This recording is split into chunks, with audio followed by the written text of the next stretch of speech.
नमस्कार, myself Pawandeep from government NM college Hanumangarh. आज हम टॉपिक स्टार्ट करेंगे कंप्यूटर ऑर्गेनाइजेशन का। Our next topic is stack organisation. कल मैंने आपको बताया था इंस्ट्रक्शन फॉर्मेट के बारे में कि इंस्ट्रक्शन फॉर्मेट में उसका स्टार्ट से एंड का वे क्या होता है, वो किस तरह से इंस्ट्रक्शन को देता है, मतलब कैसे स्टार्ट करता है, फिर उसको फैच करता है, फिर उसको डिकोड करता है, प्रोसेस करता है, देन उसको एग्जीक्यूट करता है। उसकी अलग अलग प्रॉब्लम थी, उसकी अलग अलग फील्ड से, operation fields, operand, mode field, ये सब अलग अलग तरीके से उसको हैंडल करते थे। अब इसी के ही आगे 3 पार्ट थे: single accumulator organisation, general register organisation and stack organisation. आज मैं आपको बताऊंगी स्टैक ऑर्गेनाइजेशन में क्या होता है। स्टैक ऑर्गेनाइजेशन क्या होता है, ये भी एक डेटा स्ट्रक्चर की तरह एक पार्ट होता है डेटा लोड करने का, बट इसमें जो मेमोरी होती है, उसकी जो स्पेस होती है, वो अलग अलग तरीके से होती है। अब स्टैक में क्या होता है कि लाइक आपके पास 10 मेमोरी स्पेस की एक फॉर्मेट है, ठीक है। अब उसमें आप डेटा एंटर कर रहे हो, मैंने 10 एंटर किया, 11 एंटर किया, 12 एंटर किया, ठीक है। तो वो नीचे से सेव होता जाएगा एंड ऊपर की तरफ चलता जाएगा, मतलब बॉटम टू टॉप हमारा जो डेटा होता है वो सेव होता है। अब स्टैक में क्या होता है, लीफो टेक्निक यूज होती है। लीफो का मतलब क्या होता है, लास्ट इन फर्स्ट आउट, मतलब जो लास्ट में आएगी वो पहले जाएगी। आपने जो भी एंट्री लास्ट में की है वो सबसे पहले डिलीट होती है या डिक्रीज कह लीजिए, कम हो जाती है मेमोरी से। आपका जो भी बफर सिस्टम है या मेमोरी सिस्टम है, उसमें जितनी भी आपकी स्पेस है, एक तो टॉप ऑफ स्टैक यूज़ होती है कि आपके टॉप पे कौन सी आइटम है, उसके बाद आप जो एक एक करके डेटा एंट्री करते जाते हो तो वो मेमोरी में फुल होती जाती है, और जो टॉप पे रह जाती है वो हमारी क्या कहलाती है, टॉप पे टॉप ऑफ स्टैक, जिसे TOS टॉस भी कहते हैं। कि और अगर मान लीजिए आपने स्टैक में एक कोई भी वैल्यू नहीं है, तब फुल तो क्या होता है 0 और एम्प्टी क्या होता है 1, क्योंकि उसमें कोई भी वैल्यू, कोई भी डिजिट नहीं है, कोई भी वेरिएबल नहीं है किसी भी प्रकार का। तो फुल तो क्या होता है 0 और एम्प्टी क्या होता है 1। और अगर आपने एक भी वैल्यू डाल दी है, अगर आपने फुल में मान लीजिए सिर्फ 10 की एंट्री की है, तो फुल क्या हो जाता है 1 एंड एम्प्टी क्या होता है 0, क्योंकि अब वो एम्प्टी तो नहीं रहा, चाहे उसमें एक ही वैल्यू है, बट वो उसको फिल करेगा कि हाँ हमने आपने वैल्यू एंटर की थी, तो उसके कारण वो स्टैक जो है अब फुल हो गया है, एम्प्टी नहीं रहा, खाली नहीं रहा। एम्प्टी तभी होगा जब आपका स्टैक खाली होगा, तभी उसकी इक्वेशन 1 अलाउ होगी, असाइन होगी उसको, ठीक है।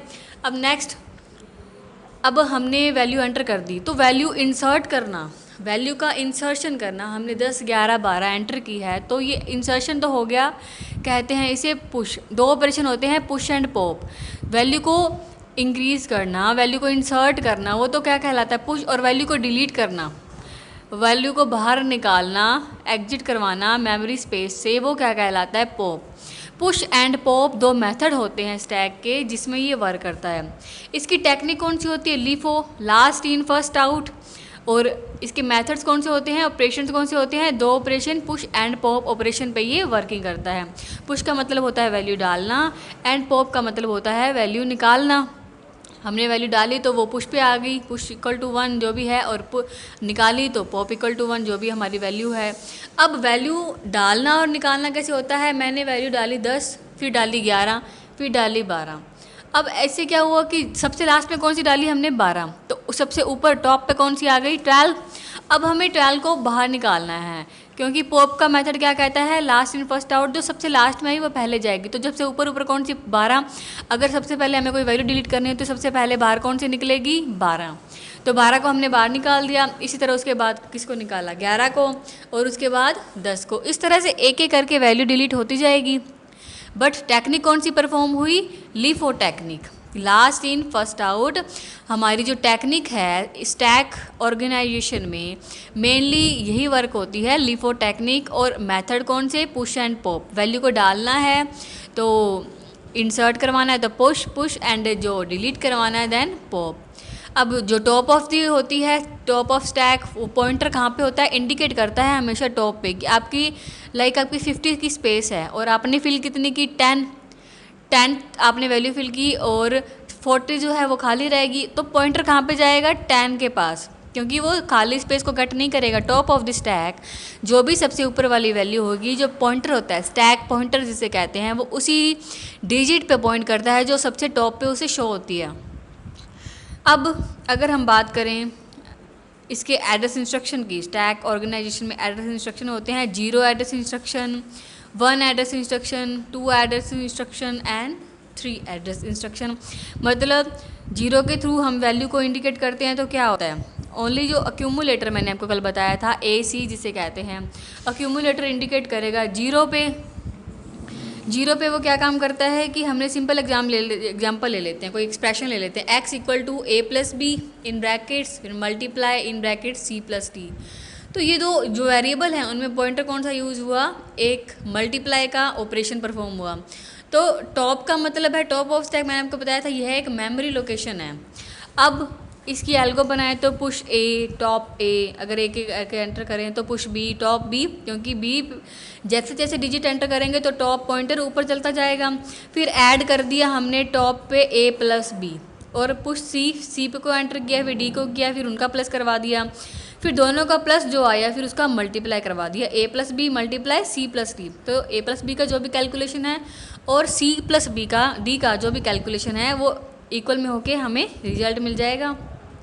1 एड्रेस इंस्ट्रक्शन में क्या होता है, लोड करते हैं डेटा। ये एक मैनिपुलेशन के लिए इम्प्लाइड अक्यूमुलेटर का प्रयोग करता है। अक्यूमुलेटर AC जिसे भी कहते हैं, इसमें एक ऑपरेंड अक्यूमुलेटर में होता है और दूसरा ऑपरेंड रजिस्टर या मेमोरी में लोकेशन में होता है। इम्प्लाइड का मतलब होता है कि प्रोसेसर पहले से जानता है कि अक्यूमुलेटर ऑपरेंड में है, इसलिए इसे स्पेसिफाई करने की कोई ज़रूरत नहीं होती है हमें।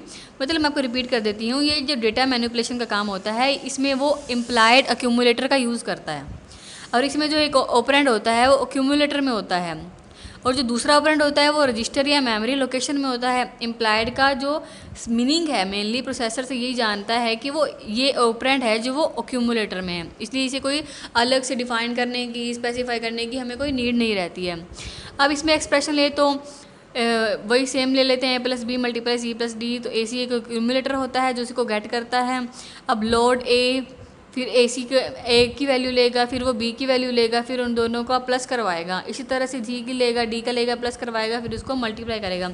पर इसमें क्या होता है कि जो अक्यूमुलेटर होते हैं वो हमारी डिजिट्स को अलग अलग तरह से वेरीफाई करते हैं, स्पेसिफाई करते हैं, क्योंकि इसमें जो ऑपरेंड होते हैं वो अक्यूमुलेटर में होते हैं, AC में होते हैं, और अक्यूमुलेटर ही हमारा रिजल्ट जो है प्रोवाइड करवाता है। 0 एड्रेस इंस्ट्रक्शन में क्या होता है कि हम सिंपल एक वेरिएबल लेकर x y z कोई भी लेकर इसका जो रिजल्ट है वो शो करवा सकते हैं। बट 1 एड्रेस इंस्ट्रक्शन में क्या होता है कि हमें अक्यूमुलेटर लेना पड़ता है जो हमारे रिजल्ट को आइडेंटिफाई करता है। अब नेक्स्ट बात करें 2 एड्रेस इंस्ट्रक्शन, उसमें भी सेम ही चीज़ होती है कि ज़्यादातर इसका प्रयोग कमर्शियल कंप्यूटर्स में किया जाता है। यहाँ जो इंस्ट्रक्शन होती है उसमें 2 एड्रेस को स्पेसिफाई करेंगे हम, ठीक है। 1 एड्रेस इंस्ट्रक्शन में रिजल्ट को अक्यूमुलेटर में स्टोर किया जाता है, परंतु 2 एड्रेस इंस्ट्रक्शन में रिजल्ट को अलग अलग लोकेशन में स्टोर किया जाता है। मैंने आपको जैसे पहले बताया कि 0 एड्रेस इंस्ट्रक्शन को सिंपल हम किसी वेरिएबल में स्टोर करवा सकते हैं।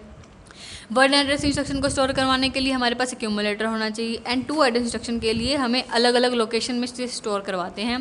सेम वही एग्जांपल उसी तरह से ले लेंगे, R1 और R2 2 रजिस्टर ले लिया जिसमें ये रिजल्ट शो हो जाएगा। तो इसलिए 2 रजिस्टर लिए तो ये किस में आ गया, 2 एड्रेस इंस्ट्रक्शन, क्योंकि वो अलग अलग लोकेशन में करेगा। तो एक रिजल्ट तो ए बी का रिजल्ट प्लस का कहाँ गया R1 में, CD का कहाँ गया R2 में, और दोनों का रिजल्ट हमें मेमोरी में शो हो जाएगा। नेक्स्ट है 3 एड्रेस इंस्ट्रक्शन। 3 एड्रेस इंस्ट्रक्शन में क्या होता है, रजिस्टर या मेमोरी लोकेशन को स्पेसिफाई करने के लिए इसके 3 एड्रेस फील्ड होते हैं। यहाँ प्रोग्राम का साइज़ कम होता है, परंतु बिट्स की संख्या जो प्रत्येक इंस्ट्रक्शन में बढ़ती जाती है। ये इंस्ट्रक्शन प्रोग्राम को क्रिएट करना आसान बना देते हैं, ईजी कर देते हैं, कि मतलब जो भी हम इंस्ट्रक्शन बढ़ती जाती है ना, उस इंस्ट्रक्शन के प्रोग्रामिंग जो हमारी होती है उसको बनाना हमारे लिए ईजी हो जाता है। परंतु इसका मतलब यह नहीं है कि अगर प्रोग्राम रन करने की जो उसकी जो स्पीड है वो बढ़ गई, क्योंकि इंस्ट्रक्शन सिर्फ इंफॉर्मेशन को स्टोर करता है, लेकिन माइक्रो ऑपरेशन केवल एक साइकिल में ही परफॉर्म होते हैं। अब इसमें भी वही एग्जांपल ले लेते हैं। 3 एड्रेस इंस्ट्रक्शन है तो R1, R2 एंड R3।